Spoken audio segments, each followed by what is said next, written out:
Para pemirsa Kompas TV yang dirahmati oleh Allah, kita masih dalam kajian tentang kecenderungan diri dan pengaruh sosial.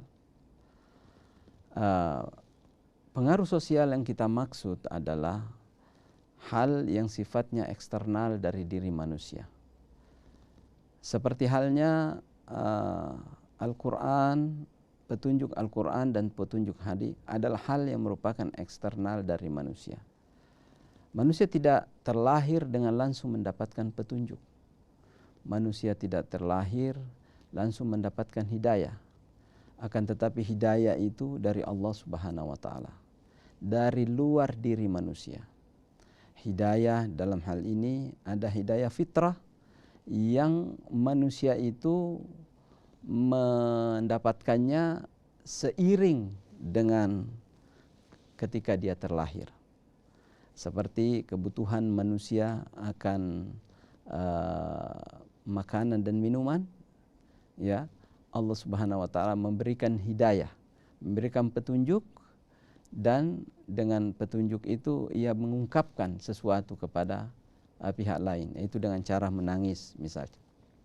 Kemudian manusia bertumbuh dengan hidayah yang lain. Ada yang namanya hidayatul aql, yaitu seiring dengan umurnya manusia yang semakin dewasa, maka hidayah ini semakin, petunjuk ini semakin sempurna. Nah, inilah petunjuk akal. Kemudian yang ketiga adalah hidayatul din, ada petunjuk agama. Nah, dengan petunjuk agama ini maka manusia dapat menjadi insan yang mulia, insan yang baik, insan yang dirahmati oleh Allah. Dan manusia bisa terlepas dari kecenderungan diri dan pribadinya disebabkan karena ia mengikuti petunjuk agama. Seseorang yang hidup di tengah suatu masyarakat, tentu ia mengalami atau ada hal-hal yang dapat mendominasi dirinya. Pendidikan misalnya, seorang yang berpendidikan agama, maka kehidupannya akan disinari dengan kehidupan prinsip-prinsip keagamaan. Begitu pula sebaliknya, seseorang yang berada dalam ruang lingkup atau dalam suatu tempat di mana ia tidak, di tempat itu Allah tidak disembah, kemudian tidak memperhitungkan hal-hal yang sifatnya petunjuk Allah Subhanahu wa taala, maka orang ini bisa saja terpengaruh dengan apa yang didapatkan dari lingkungannya. Karena jiwa manusia memang terbentuk di dalam dirinya dapat memilih yang mana yang cenderung ia akan lakukan.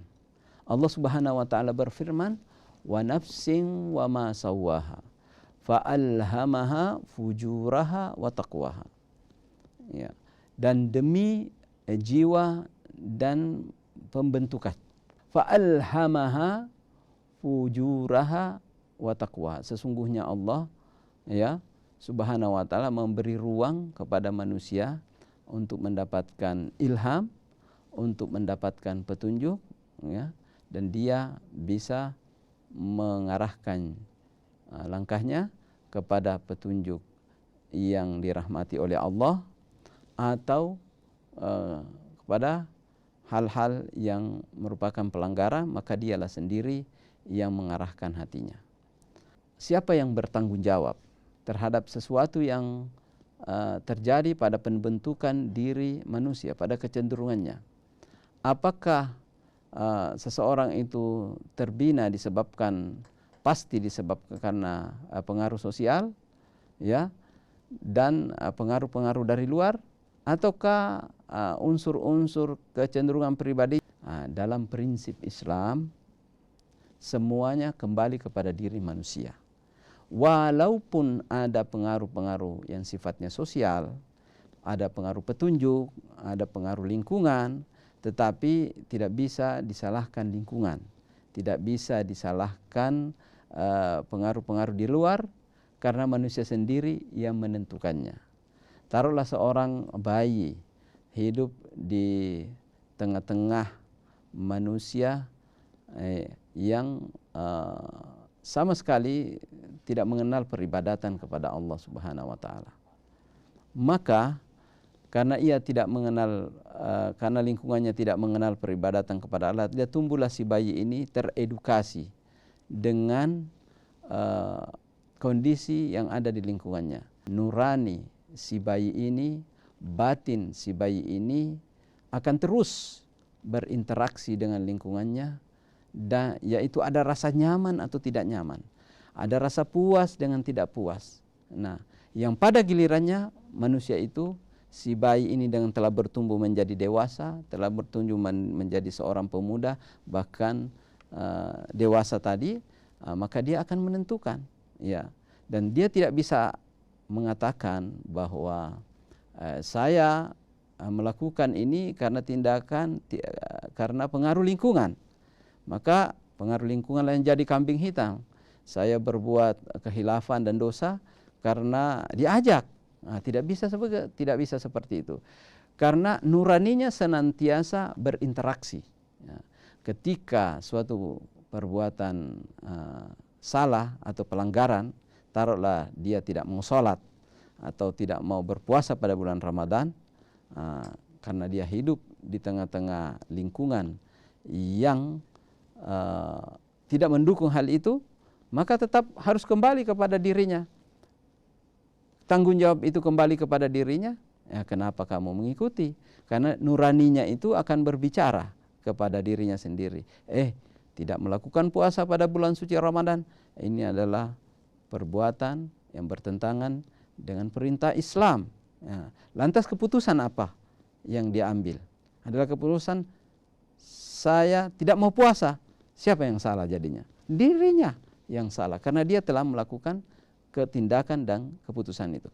Inilah yang dimaksud oleh Allah Subhanahu wa taala, fa'alhamaha fujuraha wa taqwaha. Sungguhnya Allah mengilhami kepada manusia di dalam melakukan tindakan, dan ialah menentukan kemana arah hatinya, apakah melakukan perbuatan baik ataukah melakukan perbuatan buruk.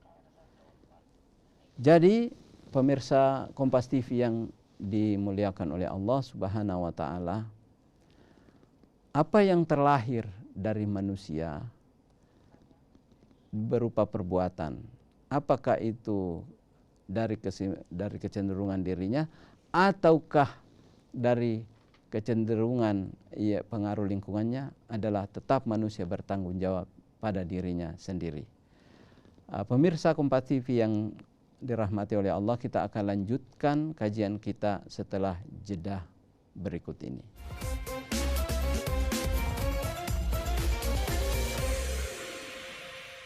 Lughatul Qur'an wa khairi nabi suknaha ar-ruh kama ummi. Lughatul Qur'an wa khairi nabi suknaha ar-ruh kama ummi.